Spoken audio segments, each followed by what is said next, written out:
కంపెనీకి సంబంధించిన మెయింటెనెన్స్ చేసే వాళ్ళందరినీ మెకానిక్స్ ని పంపించాలి. ఆ స్పేర్ పార్ట్స్ కూడా వాళ్లే ఇవ్వాలి.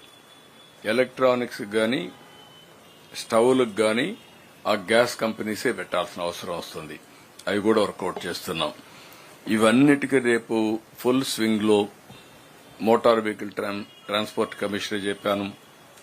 కొన్ని వాళ్లకు ఎక్కడైతే ఆ కంపెనీ ఆథరైజ్డ్ డీలరే ఉంటాడు, ఆథరైజ్డ్ మెకానిక్ దగ్గర పోతేనే క్లెయిమ్స్ వస్తాయి. కొన్ని వీళ్లకు నమ్మకం ఉండే వ్యక్తులున్నారు. వాళ్లకు నమ్మకం ఉండే వ్యక్తిని ఇస్తే వాళ్ళు గ్యారంటీ ఇస్తారు.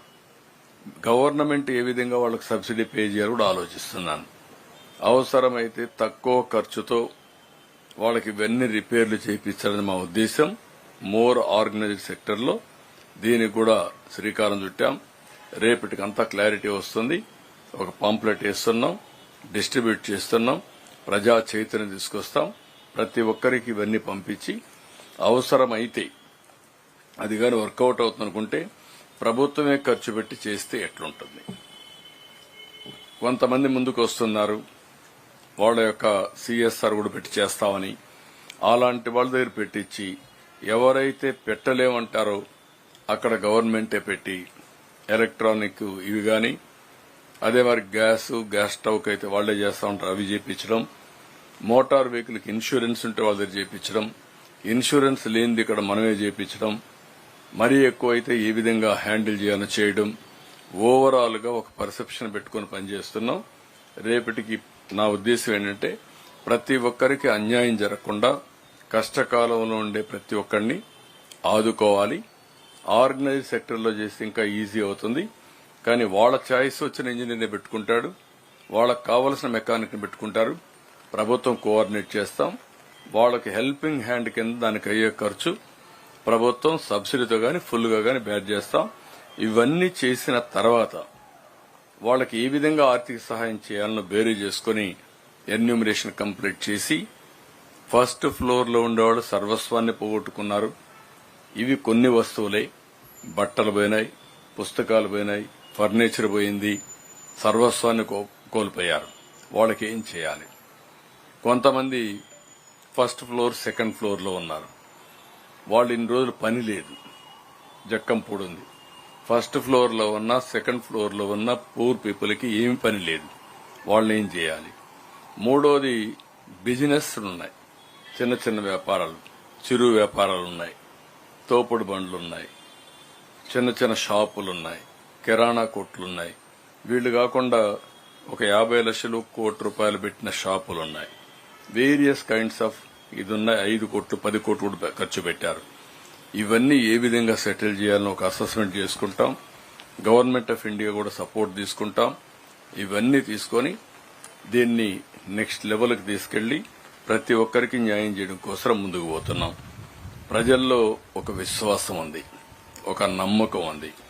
ఆ నమ్మకాన్ని నిలబెట్టుకోవడం కోసం మేము కూడా అన్ని విధాల ప్రయత్నం చేస్తున్నాం. ఈ రోజు నేను చూస్తే ఫుడ్ సర్వేస్ మేము ఎప్పటికప్పుడు సర్వేస్ కూడా చేస్తున్నాం. ఫుడ్ అవైలబిలిటీ 82, 81, 65, 67 ఆ ప్రాంతంలో వచ్చాం. డిఫరెంట్ సర్వేల్లో చూస్తే క్వాలిటీ ఆఫ్ ఫుడ్ 71, 93 వచ్చాం. అంటే more or less quality. Even then there are some complaints. లేటుగా వచ్చింది, ఫుడ్ బాగాలేదు అని కూడా కొన్ని కంప్లైంట్స్ వస్తున్నాయి. అక్కడ బిస్కెట్స్ ఏ విధంగా ఇవ్వాలని ఇస్తున్నాం. ఇంకొక పక్కన శానిటేషన్ 76 నుంచి 89 దాకా వచ్చింది. By and large people are convinced. మళ్ళా మాకు ఇంకొక ఛాలెంజ్ ఉంది.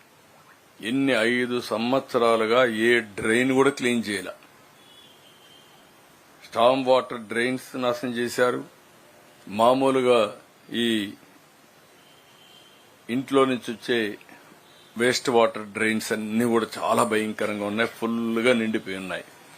అవన్నీ కూడా రేపటి నుంచి క్లీన్ చేయించాలి. అవన్నీ కూడా ఏ విధంగా తీయాల్సిన అవసరం. తీయకపోతే మళ్ళా ఏ వర్షం పడినా ఇదే పరిస్థితి వస్తుంది.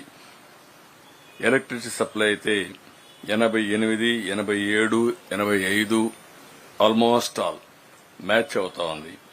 వాటర్ సప్లై కూడా 82% వాటర్ సప్లై బాగుందని అందరూ అప్రిషియేట్ చేసే పరిస్థితికి వచ్చారు.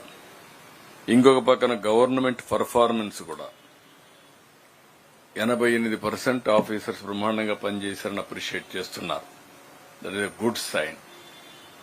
సరే, ఇంకా నేను గాని మంత్రులు గాని ఇంకా బాగా పనిచేస్తున్నా అంటున్నారు. ఓవరాల్ గా అయితే ఆఫీసర్స్ కూడా మంచి రేటింగ్ వచ్చింది. ఇంకొక పక్క వాటర్ స్టాగ్నేషన్ అసెస్మెంట్ చూస్తే ఇప్పుడు నేను చెప్పాను,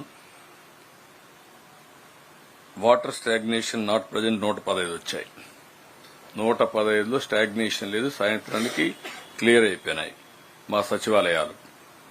నెంబర్ ఆఫ్ వాట్స్ పార్షియల్ గా స్టాగ్నేషన్ ఉండేది 5 ఉన్నాయి. ఇంకొక పక్క 18 5 ఫుల్ గా ఉన్నాయి, ఒక 18 దాకా పార్షియల్ గా ఉన్నాయి. అంటే మొత్తం వాటర్ అంతా కూడా రిసీడ్ అవుతా ఉంది.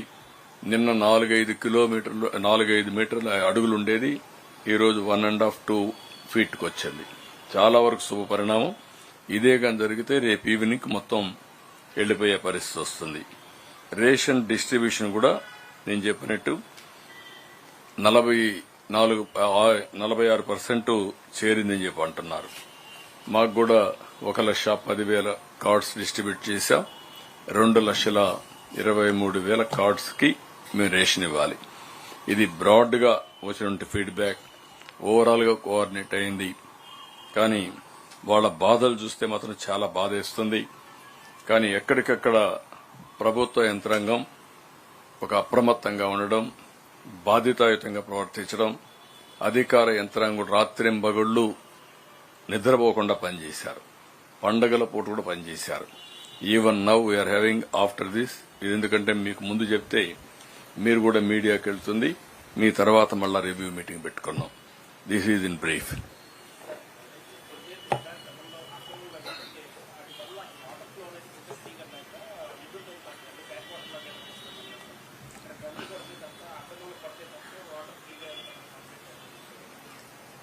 వీళ్ళ ఎగ్జామిన్ అదే అక్రమాలు కొట్టడం ఒక యాంగిల్, కిందన కూడా ఫ్రీగా పోవడం రెండో యాంగిల్. ఇక్కడ కొల్లేరు వరకు ఈ నీళ్లు వెళ్ళడం, కొల్లేరులో ఎప్పుడైతే ఫుల్ గా వాటర్ వస్తుందో అక్కడి నుంచి బ్యాక్ వస్తుంది. అక్కడి నుంచి ఏదైతే అవుట్లెట్ ఉందో కిందన సముద్రంలో కూడా పోవాలి. అది కూడా చెప్పాం. అది కూడా 2 కలెక్టర్స్ కోఆర్డినేట్ చేసుకొని చేస్తున్నారు. ఒకవేళ మీరు చెప్పింది కరెక్ట్ అయితే ఏ మాత్రం వెనక్కి పోం. ఇక్కడ కూడా క్లియర్ గా చెప్తున్నా,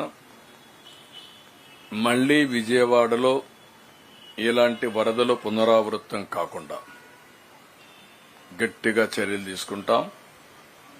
బుడమేరు ఆపరేషన్ స్టార్ట్ అవుతుంది. దాన్ని ఏ విధంగా చేయాలనో చేసి భవిష్యత్తులో ఏమాత్రం ఇబ్బంది లేకుండా చేస్తాం. క్వశ్చనే లేదు. ఇంక ఇది మంచి పద్ధతి కాదు. 2,03,000 కుటుంబాలు, ఎంటైర్ గవర్నమెంట్ ఇక్కడే కూర్చొని వాళ్ళకి జరిగిన నష్టం బాధపడుతూ ఇంత అవస్థపడాల్సిన పని లేదు. కొంతమంది స్వార్థపరుల కోసం ఇన్ని త్యాగాలు ప్రజలు ప్రభుత్వం చేయవలసిన అవసరం లేదు. ఇది taxpayers money and also వాళ్ళ లైఫ్ లాంగ్ ఎర్నింగ్స్, జీవిత కాలంలో కూడగట్టుకున్న డబ్బులన్నీ పోయే పరిస్థితి వచ్చింది.